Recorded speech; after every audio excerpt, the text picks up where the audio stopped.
Peut-être je m'attache les cheveux. Je pense que c'est mieux. Hein? On est un peu mieux là.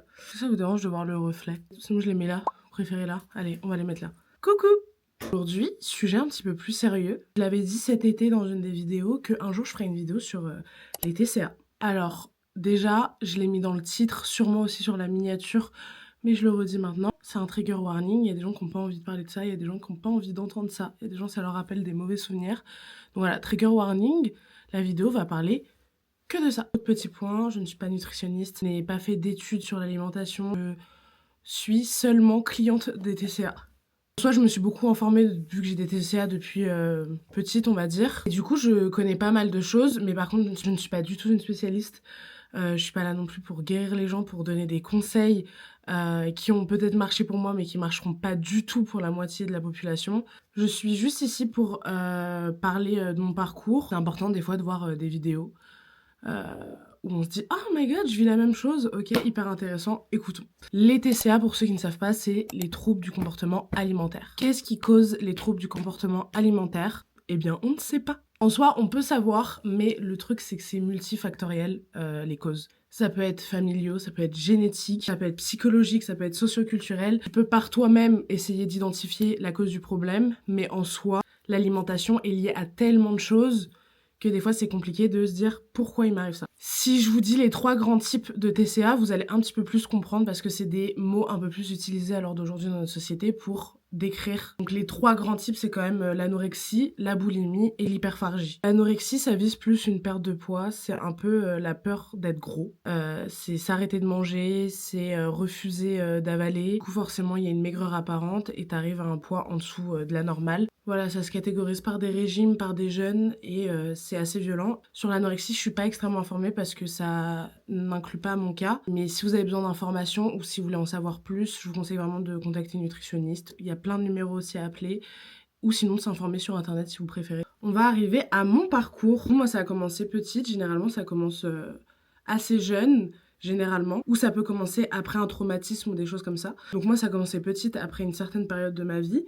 Donc moi, j'ai commencé par de l'hyperphagie. L'hyperphagie, c'est en soi presque la même chose que la boulimie, sauf que il n'y a pas d'action compensatoire après. Alors j'explique ce que c'est un comportement compensatoire. Dans la boulimie, en fait, le but c'est de se remplir généralement sur un court temps de tout ce que tu peux manger, en gros. Et le but c'est d'avoir un comportement compensatoire qui se transmet généralement par vomissement, prise de laxatif, période de jeûne, exercice excessif. Voilà, donc le besoin de se remplir et ensuite de culpabiliser, d'avoir une honte et du coup d'avoir besoin de faire un comportement compensatoire. L'hyperphagie, c'est la même chose, c'est le besoin de se remplir généralement sur un court temps, de se remplir, de manger tout ce que tu peux trouver, sauf qu'à la fin, il n'y a pas de comportement compensatoire. Voilà pour les explications. Moi, j'ai commencé assez jeune, ça a commencé au collège. Au collège, tu finis, ça dépend, vers 16, 17, 18. Et moi, j'avais une maman qui travaillait plus tard que 18h, ce qui est totalement normal. Je pense comme plus de la moitié des mamans sur Terre. Et donc, quand je rentrais à la maison, j'étais toute seule. Bien sûr, à cet âge-là, je ne savais pas du tout ce que c'était les TCA. Je me disais juste, bah, j'ai faim. Et mon but, c'était de me remplir. C'était de l'hyperphagie quand j'étais au collège. C'est que je mangeais énormément. Je me remplissais de tout. Il pouvait être 16h, je pouvais me réchauffer des lasagnes, manger de la salade. Parce que oui, c'est pas forcément que des choses grasses, mauvaises pour la santé. C'est aussi juste le besoin de se remplir. Donc, ça pouvait être des salades, des yaourts, je buvais du jus, je pouvais réchauffer des choses qu'il y avait dans le congélo. Le but c'est vraiment de ne plus réussir à se remplir. Quand il se passait ça, moi c'était juste du plaisir, voilà, je mangeais et je me sentais bien. J'étais remplie, je pouvais aller commencer à faire mes devoirs, je me sentais un petit peu mieux. J'ai commencé à prendre du poids forcément, donc parce qu'en fait je garde, c'est beaucoup de nourriture parce qu'après le soir je mangeais. Petit disclaimer, ma maman n'est pas une mauvaise maman, je cachais la nourriture, c'est moi des fois qui me la procurais en sortant de l'école. Ma maman vérifiait toujours ce que je mangeais extrêmement bien le soir. Tout ça, je le faisais vraiment en cachette et je cachais très très bien la chose. Ma mère n'avait pas d'yeux sur ça, elle ne pouvait pas gérer tout ça et je pense comme beaucoup de parents. Voilà, je ferme le disclaimer. Et c'est vrai qu'à cette époque, j'étais tellement concentrée sur grandir, avoir des nouveaux vêtements, avoir des amis, sortir et tout, que tout ce qui était mes problèmes de poids, de choses comme ça, Ça me passait un peu au sous, mais je voyais très bien que voilà, je prenais un peu de poids. Mais dans ma tête, c'était j'aime manger. Du coup, au lycée, là, c'est différent parce qu'en fait, là, t'as envie de devenir une femme. Donc, ton corps, tu le vois totalement différemment. Moi, je n'ai jamais eu de problème avec le fait d'être grosse. J'ai eu des souffrances plus au niveau social. Euh, où j'avais, voilà, quand tu commences à grandir, t'as envie de plaire ou des choses comme ça. Et je savais que être grosse, ça rentrait pas dans les codes de la société. Donc j'ai juste eu des problèmes sur ça. Sinon, le fait d'être grosse, je me suis toujours sentie très très belle.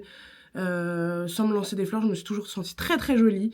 J'ai jamais eu de problème, même à l'heure d'aujourd'hui, avec mon corps. Il y a des moments comme tout le monde où voilà, je me dis ah, j'aime pas mon corps et je veux changer, nanani. Mais être grosse n'a jamais été the problème dans ma vie. Ça a plus été un problème niveau social. Voilà, c'était plus mince, ce serait plus facile si j'étais mince. Et donc rentrer au lycée, là c'est plus compliqué. Là c'est vraiment j'ai envie d'être une femme. La nourriture, je me rends compte que là c'est un problème. Là je commence à grandir, donc il y a les réseaux sociaux, il y a tout. Donc là je commence à me dire ok, c'est peut-être un problème. J'ai peut-être une trop grosse attache avec la nourriture. Et donc l'hyperphagie se transforme en boulimie. Et donc là, j'ai besoin d'avoir des comportements compensatoires. Donc moi, ça se traduit par des vomissements. Et du coup, pendant 2 années de lycée, je faisais la même chose. J'avais besoin de me nourrir. C'était pas tous les jours, mais c'était au moins 2-3 fois par semaine. Un besoin de se remplir. Généralement, j'allais acheter avec mes sous, du coup là c'était mon argent de poche, je commençais à grandir. Moi chez moi il faut savoir que c'était très carré niveau alimentaire, c'est-à-dire que c'était pas du tout de la malbouffe, il y avait pas de coca, il y avait pas de choses grasses, il y avait pas de gâteaux gras ou des choses comme ça. Donc si je voulais me procurer des choses, comment on peut dire, délicieuses, des choses pas bonnes pour la santé, j'allais me les acheter après le lycée et je rentrais manger. Et là je me rendais compte de ce qui se passait, que c'était pas bien pour mon corps. En fait tout ce que j'avalais, au final que ça soit mauvais ou bon pour la santé, je me disais bah il faut que je le sorte. Et début de fac, donc il y a 4 ans maintenant, la boulimie s'est arrêtée, c'est reparti sur de l'hyperphagie. Donc en soi sur mon parcours j'ai eu de la boulimie que pendant 2 ans, c'est énorme. Ça a été un épisode un peu spécial, par contre parce que en fait je ne souffrais pas de ça totalement. En fait les TCA ça peut être très silencieux et très c'était tellement en second plan. Je sais pas si vous voyez, à l'heure d'aujourd'hui quand j'en parle je me dis mais c'est quand même dingue. Mais quand je vous dis que c'était en second plan, en fait, c'était ma vie de jeune femme. J'étais au lycée, j'avais des amis, j'aimais trop Instagram, je réfléchissais à mon avenir, j'avais mes premières peines de cœur, les choses comme ça. Le fait que je me fasse vomir après le repas, pour moi, c'était pas de la normalité, mais j'étais en mode ouais, bon, c'est pas la cata, quoi, je veux juste pas que ça rentre dans mon corps. C'est au début de la fac que j'ai découvert les TCA. Bah là, on est complètement sur les réseaux. En fait, les gens commencent à parler des TCA. Ah, et du coup, je me suis informée et j'ai vu une nutritionniste dans mon coin. Et là, elle m'a expliqué, en fait, voilà, que ce dont j'avais eu à faire au cours de ma vie. Et ensuite, j'ai continué l'hyperphagie. C'était devenu de la normalité. Et à l'heure d'aujourd'hui, ça l'est encore. J'ai beaucoup moins de crises qu'avant. Là, j'ai une crise par mois, on va dire. Avant, c'était 2-3 crises par semaine. Là, on va dire j'ai une crise par mois où, en fait, c'est quand ça va pas psychologiquement. Parce que, du coup, j'en ai pas trop parlé, mais du coup, les TCA, c'est lié complètement au mental. Hein. C'est très psychologique. Pour certaines personnes, une par mois, c'est déjà beaucoup. Pour moi, c'est ma plus grande fierté. Ce qui m'a aidé à en faire plus qu'une par mois, en fait, j'ai réussi à me dire ne t'en veux pas.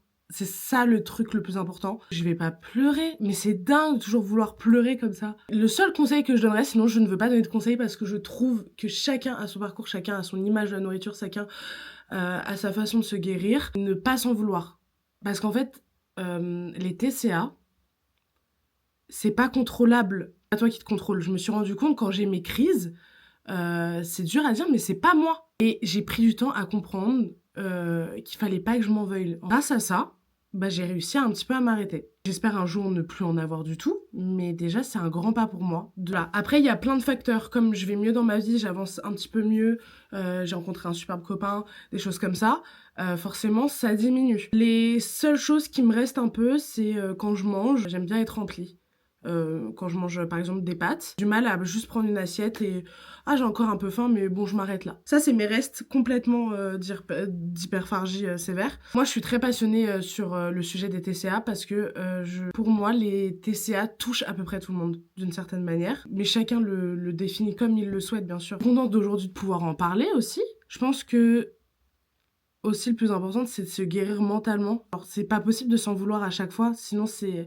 En fait, c'est interminable. Genre, c'est interminable. Faut se faire aider et faut arrêter de toujours s'en vouloir parce que c'est comme ça qu'en fait, on retourne dans la chose comme ça, en boucle, en boucle. J'espère que cette vidéo vous a plu. Je sais pas si j'ai bien expliqué ce que je voulais absolument transmettre. Essayez de pas vous comparer aussi, je sais que c'est dur, mais on vit dans un monde où on passe ses journées à se comparer. Je pense que c'est ça aussi qui crée pas mal de problèmes liés à l'alimentation. Au cas où, mes DM sont ouverts. Si vous avez envie de parler sur Insta, sur TikTok, on peut en parler un petit peu si vous êtes reconnu dans ça. D'ailleurs, ce mois-ci, il y a mon podcast qui sort. J'ai trop hâte. Sinon, je vous fais des énormes bisous.